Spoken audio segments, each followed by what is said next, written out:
Bonsoir, délicieux, délicieuse co-créateurs, co-créatrices. Ça, c'est mon rituel pour lancer le verbe. J'ai un peu de mal à me positionner. Là, le fait de. Donc là, effectivement, je rentre en plein dans mon défi. C'est pas tout à fait le bilan. Il est à peine de 19h15. Je me fais quand même.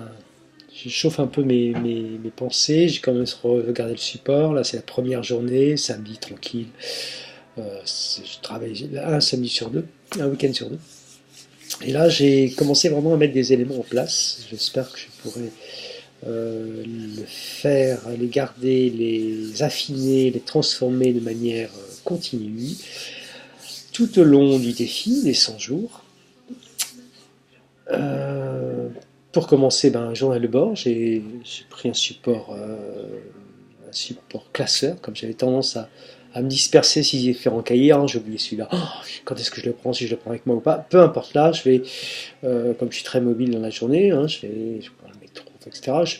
J'ai un cahier avec déjà perforé, des feuilles perforées que je détache et que je mettrai dans ce classeur et ça me permet d'y rajouter des collages, ça me permet d'y travailler des tableaux de vision.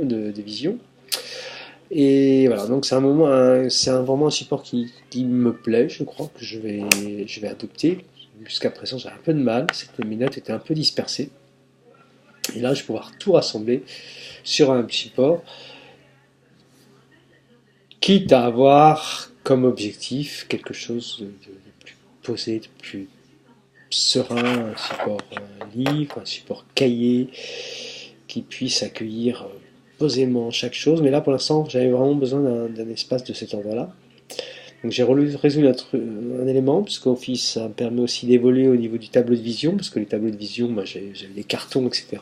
Et là, je vais le travailler dans son évolution, puisque il y a des images qui me parlent, mais voilà, quel sens donner à ce tableau, quelle orientation, quelle dynamique, me mener un peu les pinceaux.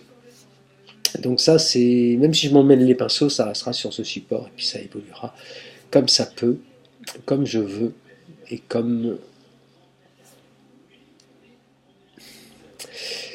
cela sera. Donc ensuite, au niveau alimentaire, j'ai déjà des habitudes.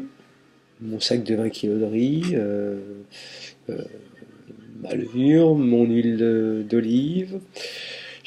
Voilà. Et le midi, en général, je mange peu, puisque j'ai souvent des activités de piscine, ou j'essaye d'avoir des activités de piscine, où à partir du moment où j'ai mangé certains types d'alimentation, ou trop manger,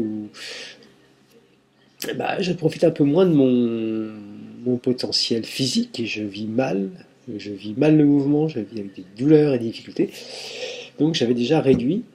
Et souvent j'avais pris l'habitude d'acheter des pommes, des petites pommes, pour quand même avoir quelque chose dans le ventre, pour avoir un minimum, parce que avec le temps qui change, l'hiver qui s'installe, même s'il ne fait pas super froid, ça permet quand même d'alimenter, d'avoir la sensation, ou de mettre en route le corps, de le réveiller de l'intérieur. Et justement, je vais utiliser ce fruit de saison, pomme, poire, pour travailler sur ce qui se passe à ce moment-là, au niveau de la mastication, au niveau des effets, sensations, au niveau du corps, parce que la pomme, elle remplit bien, hein, mine de rien.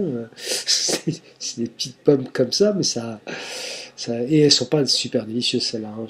Vraiment, naturalien, des fois, c'est limite. Hein. Mais bon, c'est du bio, paraît-il.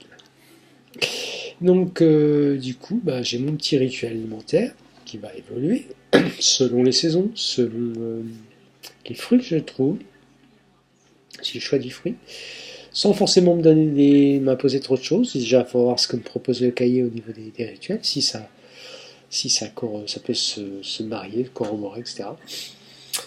Donc tout va bien, j'ai passé une agréable journée, j'ai bien posé mes éléments, ma fille est là, regardez, chasseur d'appart, je crois, un truc comme ça, un truc imbuvable, chacun ses